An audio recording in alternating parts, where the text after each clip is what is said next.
So Ellie and I just went and test drove a 2006 Lexus LS430 with 178,000 miles. Really nice car. It has a, I mean, that's a nice car. It's got a 4.3 liter V8. It's got a 6-speed auto, which was, you know, pretty darn good for 2006. And it was a very comfortable ride. I'm not entirely convinced that it doesn't need some suspension work soon. Maybe not at the moment, but I was kind of expecting it to be a little more like comfortable than it was in terms of like feeling little bumps on the road. It was still really nice, but I just feel, I don't know, I feel like my ES300, that thing just floated over bumps and stuff. Anyway, it was nice. I didn't floor it, but I got up to, like, you know, 4,000 RPM. The engine was quiet, smooth, the transmission shifted nicely. Anyway, here is the for sale listing. Ellie is just going off back there. What am I doing, dude? I'm at 1,700 RPM in 5th gear. I'm not a good multitasker. So, I really liked it. He listed it for $6,500, as you can see here. Didn't take the most or the best pictures, but he's an older gentleman. He just bought his wife a Honda Prologue, so they don't need 3 cars anymore, so he's selling it. You know, $6,500 seems fair, especially when you compare that to the other examples of the LS430 that are for sale nearby. It's definitely the cleanest one for the money. That is for sure.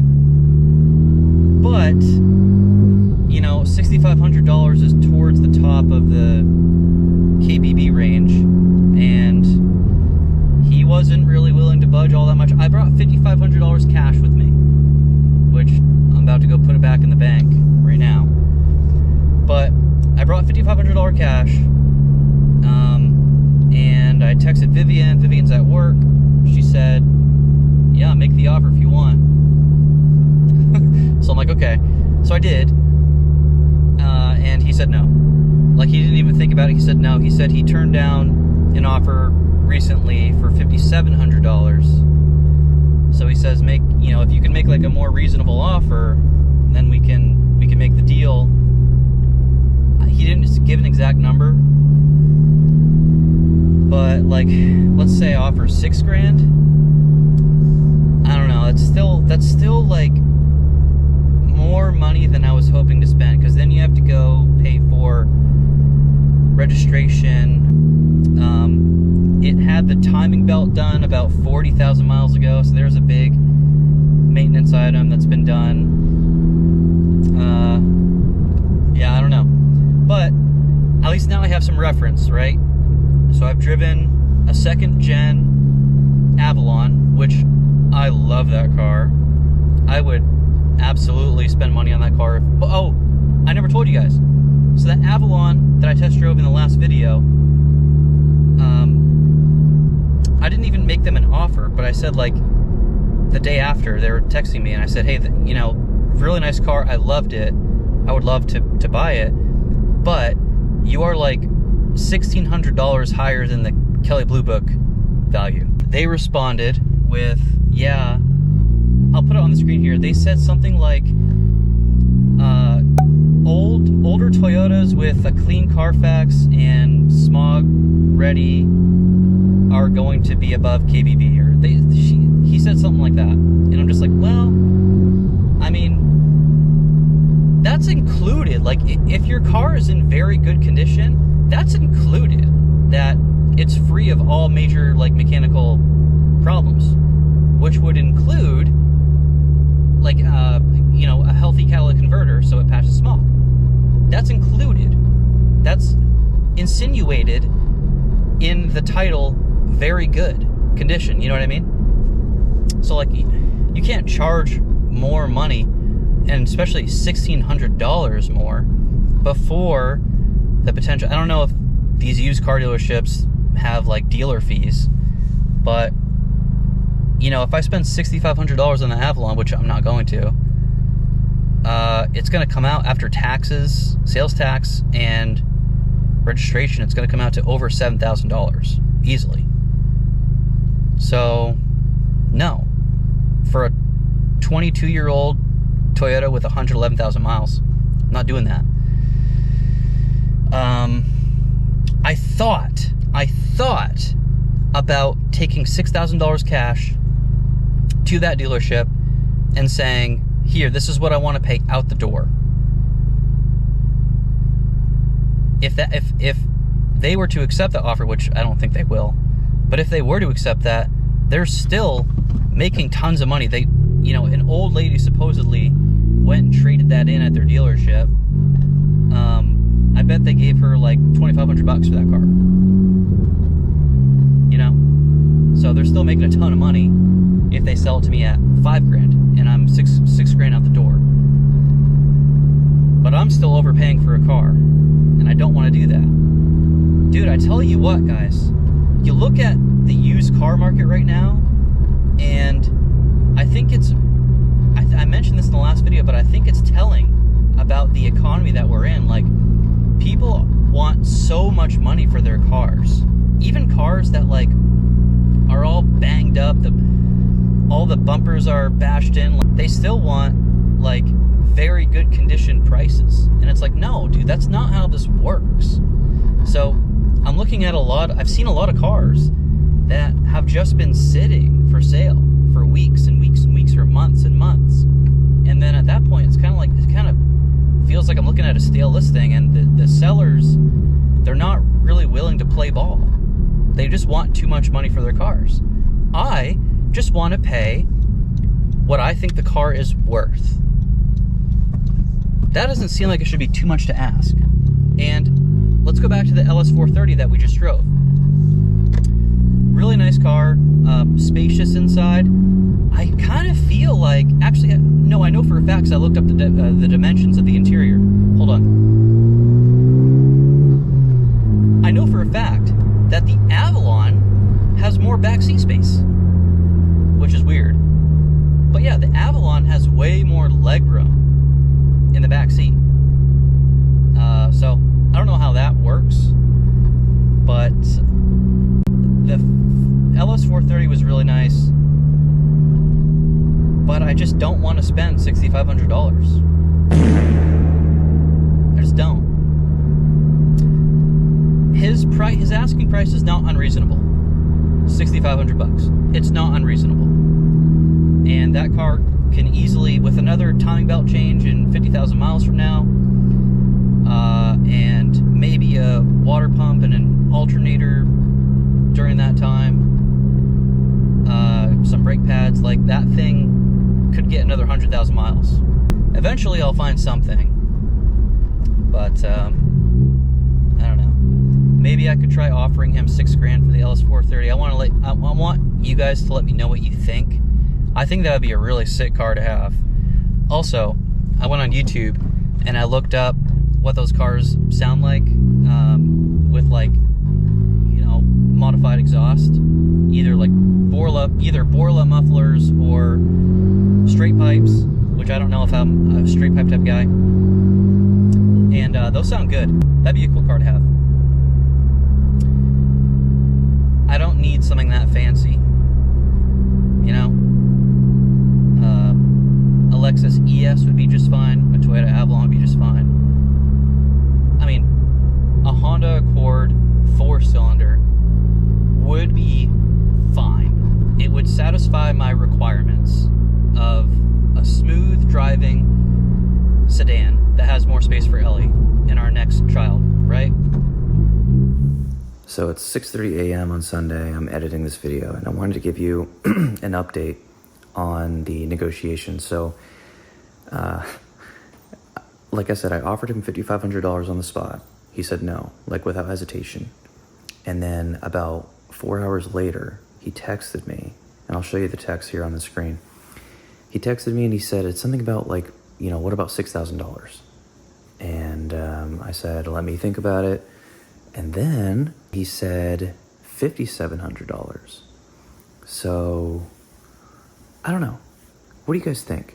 Seemed like an honest guy. He was a nice guy.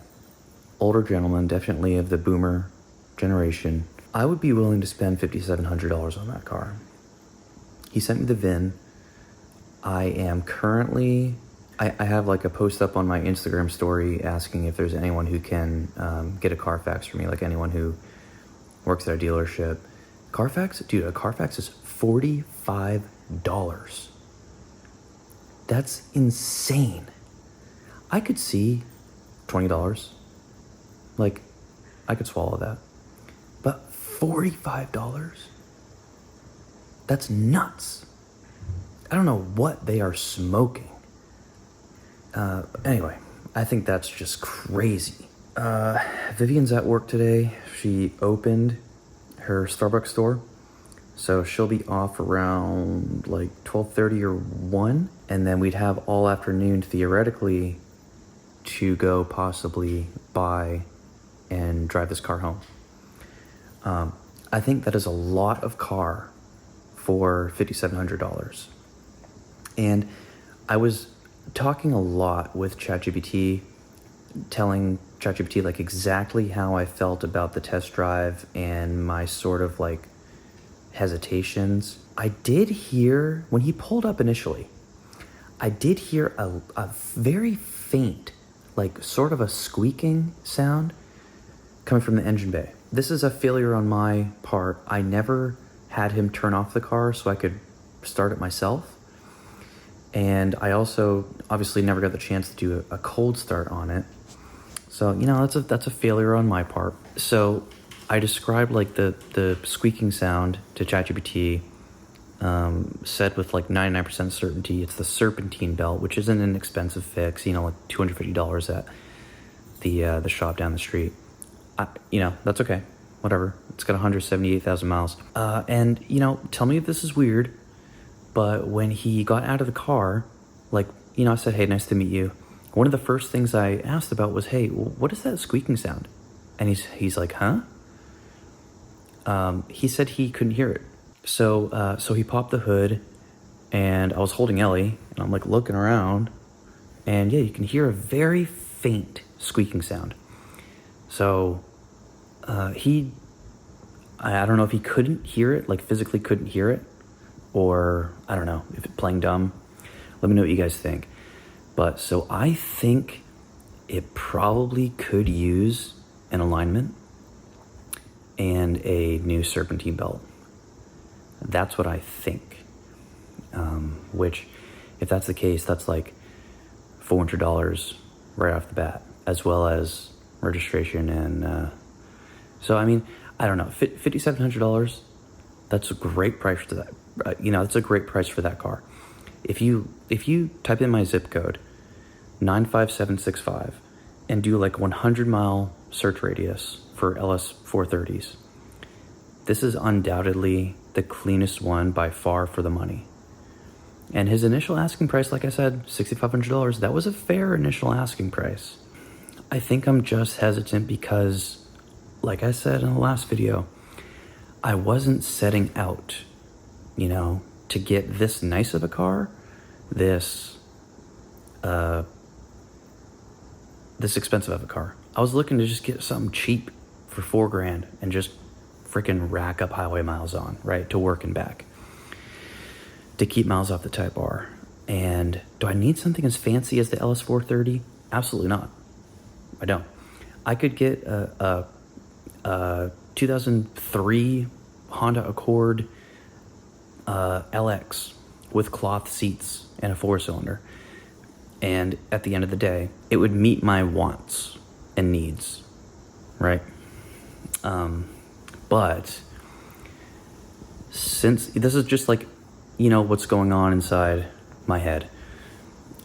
Since I have a YouTube channel, and since sometimes I make videos when I have the motivation and time to, a cooler car, a more interesting car, such as an LS430, a JDM car with a V8 from 2006, like that's pretty fucking cool to me. You know, I think that'd be a little more interesting to have. that's just what goes on inside my head. So let me know what you think. I will now continue the rest of the video. So I don't know how this camera angle is gonna work, but I'm trying it. These people, get the fuck out of here, man. Oh, I'm still at a green light.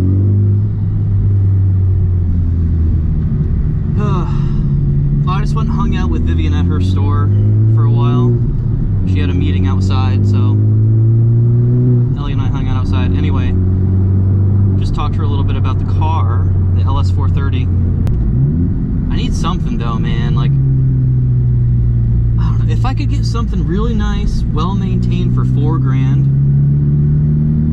then I don't think I would hesitate to pick it up. But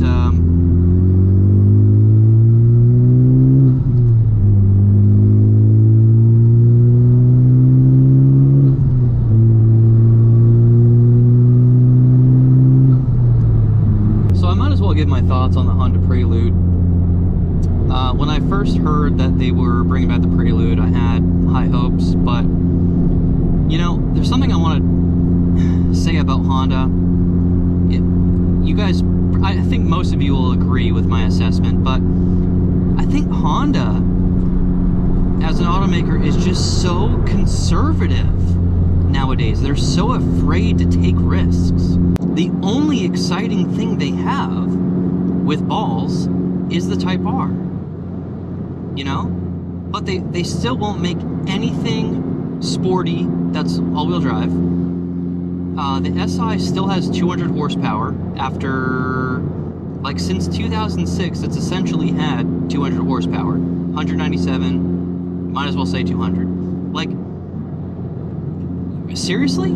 You are supposed to increase the horsepower, increase the performance every single time you put out a new generation of a vehicle. That's just what happens. Since we already talked about Lexus, let's talk about Lexus, for example.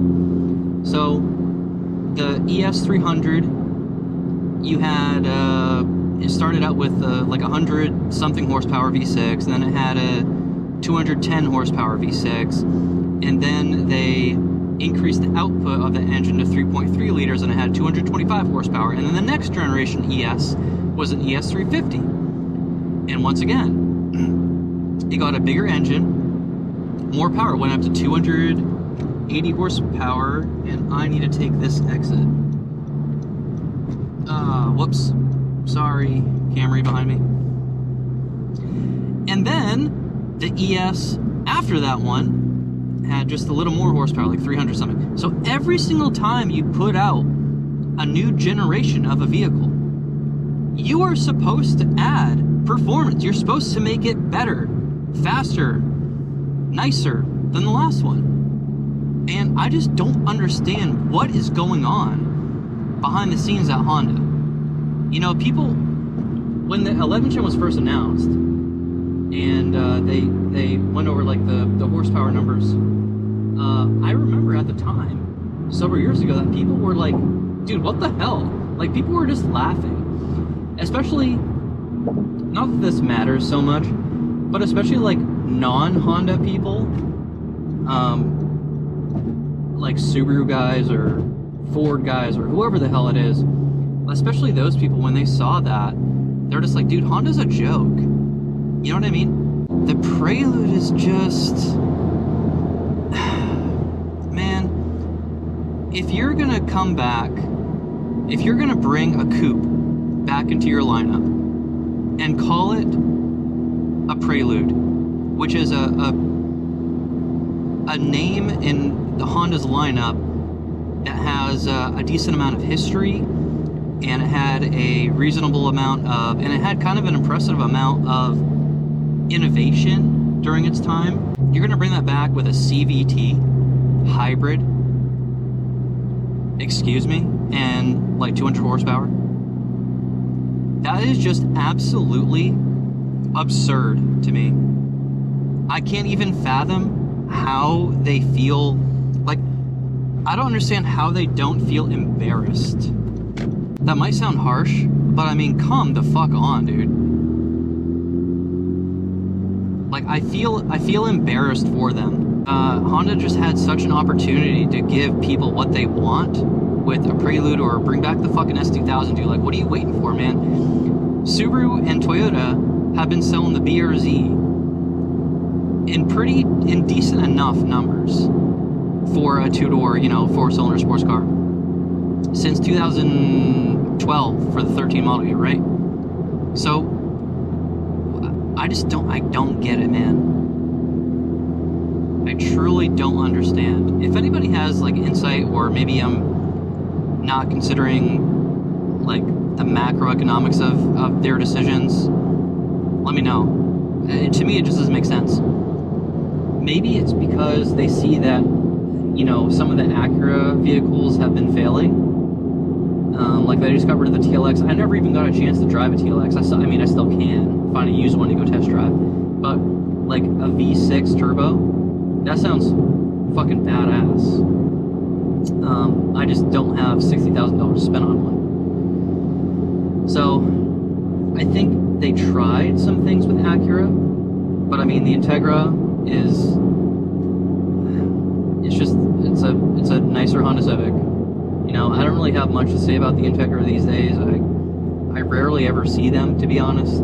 I don't think Acura are selling a lot of them. But, I mean, the base Integra is kind of a throwaway. It's just a more expensive Civic Si, even though the Civic Si is way too expensive to begin with. It's like $32,000, $33,000 now. I paid $24,000 for mine in November 2019. It was a 2020 model. And here we are 5 years later, and the MSRP has blown up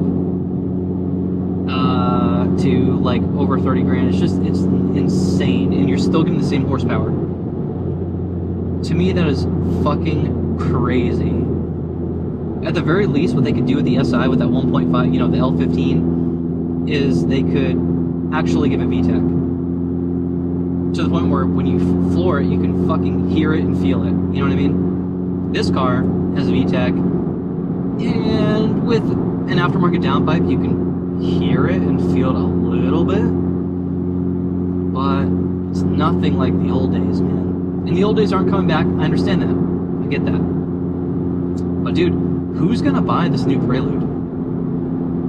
Like, who's gonna buy it? Not me. It's not gonna be like a 20-year-old young man or young woman, because they can't afford however fucking expensive this is gonna be. I'm sure it's gonna be way too expensive for what it is. But I mean, young people aren't gonna buy it because they can't afford it, and middle-aged people are not going to buy it because they have kids that they need to haul in the car. So are you expecting like Gen X to buy this Prelude because it was like, that was a hot car when they were, you know, 20 years old? I don't know. I don't understand. But yeah, those are my thoughts. That's my rant.